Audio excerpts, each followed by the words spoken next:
Hello and welcome to episode 59 of Linux Downtime. I'm Joe.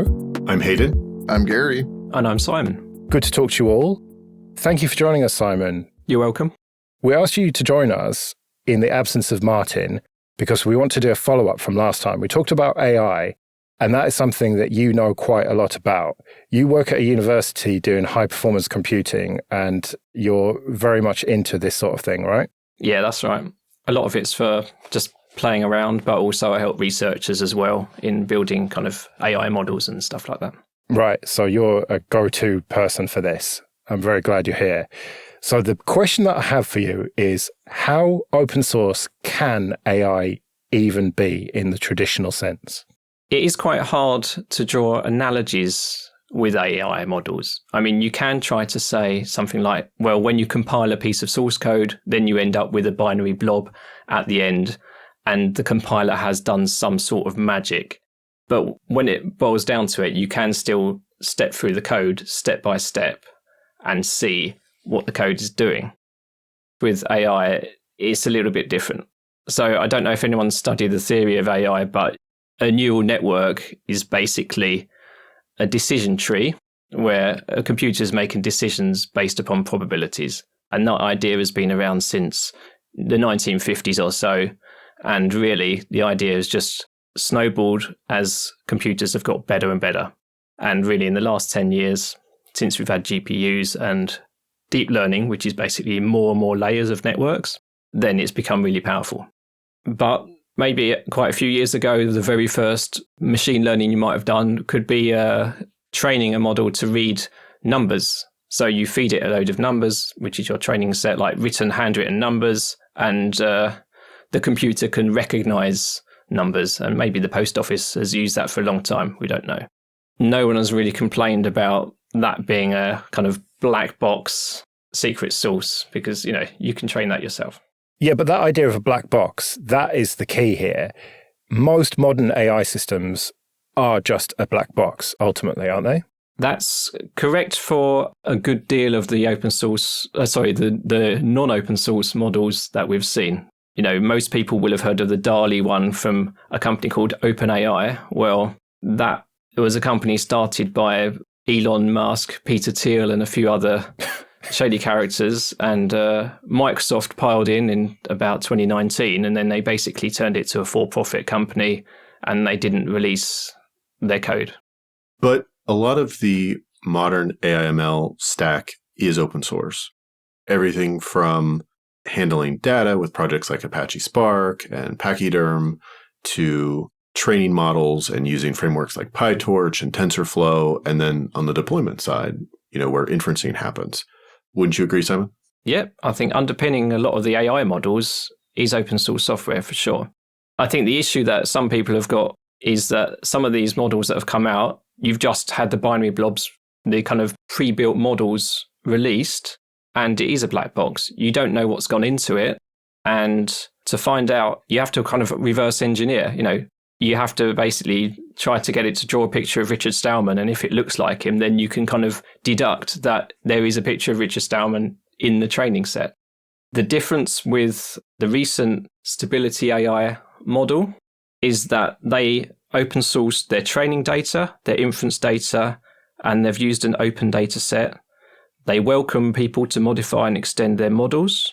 So they are basically ticking a lot of the boxes there that if you have a computer powerful enough, you can rebuild this model. They have pretty much done everything that you could do, in my opinion, to qualify for an open source AI.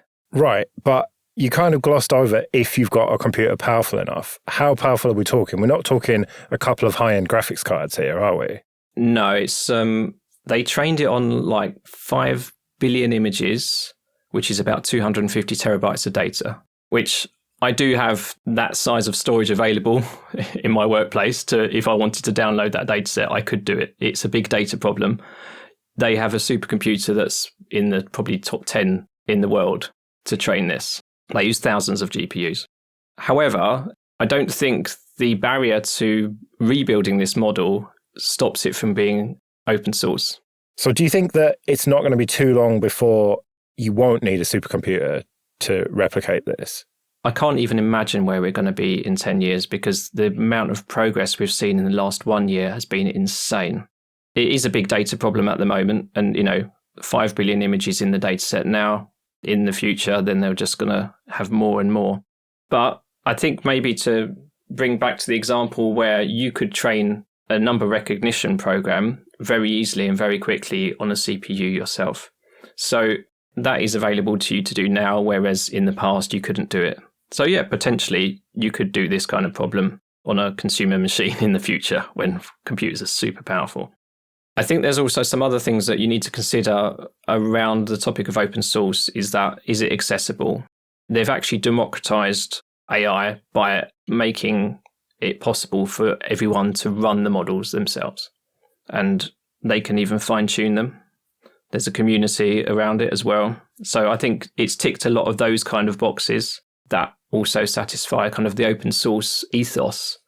But in releasing all the code, I believe it is as open source as you can get. It's just a slightly different paradigm when it comes to AI and neural networks. But really, it's just a bunch of weights and probabilities in just a very, very deep network. There's something you mentioned earlier that made me realize that an open source AI or ML as well, considering all of the training data being open and being reproducible, it sounds a lot like an independent confirmation when it comes to like a scientific theory, right? So I think having that reproducibility would be very helpful in easing the stress that people have about AI ML and their personal data and stuff like that. If they can show that like, what went into it is this, and, independently it's been confirmed that this is what it's going to do kind of thing. And I think that's very important just overall. Yeah, I agree. I'm not so nervous about the stability model compared to the real black box that is OpenAI one. We really just don't know what went into that. But still, yes, it's a big data problem, so it is hard for someone else to verify it. And if they claim that all the images are CC licensed, well, we just don't know that. So there's also kind of the licensing model as well that people get nervous about. There's another interesting problem there too, with it being a big data problem. That independent confirmation becomes a huge problem too, right?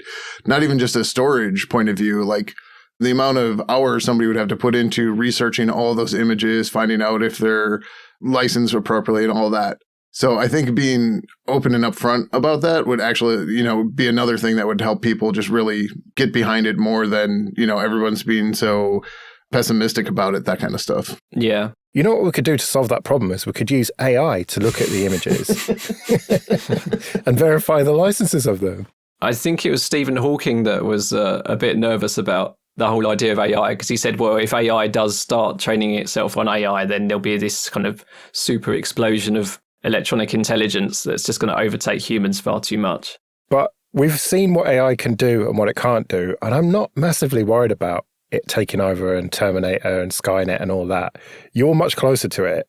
Do you think there's any serious danger of that? There are some companies that make me nervous in the way that they've used, they've scraped all of our profile pictures off the internet and built them into a model that then identifies people, and they have been used for nefarious purposes. So there are some people using open source AI for bad, for sure. If we're talking about RoboCop, then I don't know, what's that company? Boston Dynamics? Yeah. That make the dogs. Those dogs are creepy. Yeah. Could someone use them in a dog robot army? Yeah. I think one of the more practical concerns about the use of AI/ML is state actors and certain regimes using AI for identification of people and tracking. And just as much I'm concerned about corporate usage, I think there's some state actors that we should be concerned about as well. Yes, and obviously opening up the model, as these guys that I've been talking about have done, they have made it accessible to everyone, but anyone can take it and use it for their own purposes now. There is also one other issue that I have, which makes me a bit uneasy, is that once the model is out there, then you can't get it back. And some of these people that have these data sets say, oh, well, if your face is in the data set and you want to have it removed, well, yeah, you can apply to have it removed. However, if your face went into the original model, it might be removed from the data set, but it's still in that model. and you can't take it out. And that's out there forever. So you didn't give your permission for that, and it's always going to be there. And that's really the bit I feel uncomfortable about. It's kind of funny you mentioned that, because that's exactly one of my problems with GitHub Copilot. My code's not on GitHub, but people have put it there, and now it's in Copilot. Yep, and they can say, oh, well, we've taken it out of the set of training data for future runs, but it's in there now. Yep. And it's been converted into ones and zeros and weights and measures, and you can't get it out now. That's out there forever once the model is released. At least GitHub have got this closed model where they haven't released it, and they could, if they wanted to, wipe the whole thing and start all over again from scratch and say, okay, we're sorry, we included some bad stuff we shouldn't have done. We'll start from scratch. You can't do that with an open source model that has now been released to the world. So that's kind of a downside then. I hadn't thought about that if you've got a proprietary AI system, yeah, you can have complete control over it. But once it's out there, there is no removing my face from it. There's no removing my code from it, whatever I have inadvertently contributed to it. Yep. And there was a slight controversy this week where the latest checkpoint of this model was about to be released, and someone in the US Senate, I think, mentioned Stable Diffusion by name and talking about maybe not safe for work images or whatever, maybe deepfakes. And then suddenly everyone got a bit spooked and they're like, do we release this model right now or not? And there was a little bit of some arguments in the community. And I think it's a sign of things to come, where I think just as we see like the Linux distro wars and all these other kind of open source communities splitting and causing factions, I think we will also see that massively in the AI open source community as well. It's already kicking off in quite a few ways, and I can't keep up with it. You've cited one example of how AI can be open source or something close to it, but you also mentioned the fact that a lot of big AI projects out there are not open source. And yeah, there are some advantages, as we've said, but ultimately, most AI isn't open source in any meaningful way, is it? No, I don't think it is. And I think actually one of the reasons that Elon Musk pulled out of the OpenAI company was that he had a conflict of interest, because Tesla were building their own AI stuff. And I think he felt probably a bit uncomfortable about that conflict of interest. I mean, the self-driving car stuff terrifies me still. That is a very closed blob, and we don't even know what sort of images are going into that. You know, what resolution, what granularity. Is it LiDAR? Is it cameras? I don't know. But that stuff is really terrifying. And, you know, I won't be driving a self-driving car for a while. I don't have a self-driving car, but I do have an AI-assisted driving car on that like tier system from fully manual to fully automatic, and things like lane assist and smart cruise control, camera driven, is very compelling. But you've got to keep a human in the loop. Oh, yeah. Is the key. Yeah.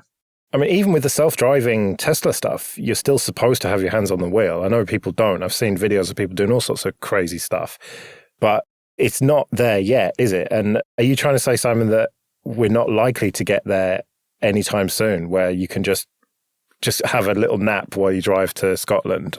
I'm not much of a visionary. I can't see it happening.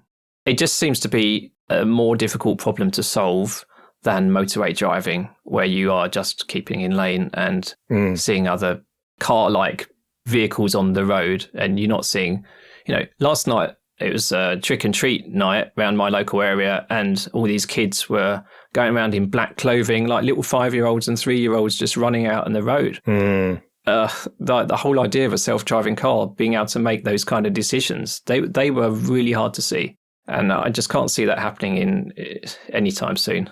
So you said you're not a visionary, but where do you see open source and AI in the future? Is it looking good with this one example? Is that enough, do you think, to have this one group of people doing their best to keep it open source? It's a good start, because I think they're now going to be working on maybe better voice models and other stuff that we just haven't thought of yet. I think it's going to have a big effect. You know, people are already building Photoshop filters and things that integrate these things into regular programs that we didn't have AI in before. And now suddenly it's going to add a lot of depth to these applications in a way that we hadn't even considered.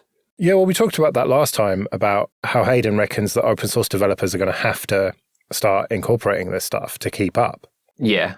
And that there's hardware coming to consumer level computers, like NPU devices or Intel's VPU devices, that allows those AML workloads to be optimized at the endpoint level to support that. For sure. And to imagine that these billions of images have been condensed into, at the moment, something like a 7 or 8 gigabyte model. Imagine what kind of refinement and compression they can do further for it to run on our phones. And, it's already possible to run it on an M1 chip, just a CPU. The inference, which is getting output from the trained model, that can be done on commodity stuff quite easily now. So yeah, I think there's a lot of scope for running stuff on regular hardware for sure. But that also brings other challenges, because you could have maybe a webcam or something like that it can now do at the edge some crazy level of, you could have I've already seen them, the kind of webcams that can see a crowd. And what if that can then suddenly see a crowd of 4,000 people and identify all the people in the crowd immediately, all this kind of stuff. So there's, with big benefits, there come big dangers as well for kind of liberties and privacy. Yeah, not to mention the whole deepfakes thing and what that means for democracy. Democracy is pretty fragile as it is at the moment. Yeah, I've tried doing the deepfakes, and my efforts are not on the level that some of the stuff I've seen on Reddit. Some of it's really good. You can tell my deepfake is definitely faked. Yeah, but it's going to be insane soon. It really is. Yeah, I mean, I've seen some of the Arnold Schwarzenegger stuff, and other celebrities and stuff. It's mad. I mean, it's deepfake because it obviously is, but it makes you think, if a state-sponsored team wanted to do it seriously, the technology is there. You could deepfake a world leader saying something that could be potentially catastrophic. Yeah, and I think that the developments we will see, and we are already seeing, is that we won't then need maybe a lot of training data. So we don't need like a 10-minute speech from this world leader to kind of fine-tune our model. We just get a short clip, and then it can already deepfake them very, very easily. And that's probably the progress that we're going to see quite soon. And, it's scary. So it's scary, but you can do it yourself thanks to open source. Yeah, exactly. And honestly, I feel kind of more positive than I did previously, having spoken to you about this, Simon, because I just thought there was no real way it could be open source. But it sounds like the sort of AI version of it. It's not the open source that we knew growing up, but it isn't just totally locked down black box proprietary. And that makes me feel like that's a positive base to build on. Yeah, absolutely. I think in the next coming months, we're going to see some really cool things that people have done with this democratized model. They're going to be coming up with some really great ideas, and I really look forward to it. I think the last 6 months or so of playing with these AI models has been some of the most fun that I've had using computers in my whole lifetime, really, because I'm not an artist in the sense that I can't draw well or anything like that, but somehow my AI-produced artwork has been used as wallpapers in Ubuntu Mate. So it has opened up art to everybody. I wouldn't call myself an artist, but it's opened up that creative process, and it's been very, very enjoyable. It's, if you haven't tried it yourself, try some of these other models out, and, it really is quite pleasurable. Yeah, it's definitely good fun. Well, thank you very much for joining us. It's been great. If people want to contact you or find out more about you, where's the best place for them to go? I'm Simon J. Butcher on Twitter. All right, well, we'll put a link to that in the show notes then. And if you want to have your say on what we've been talking about, you can email show@linuxdowntime.com. We'll be back in a couple of weeks then. But until then, I've been Joe. I've been Hayden. I've been Gary. And I've been Simon. See you later.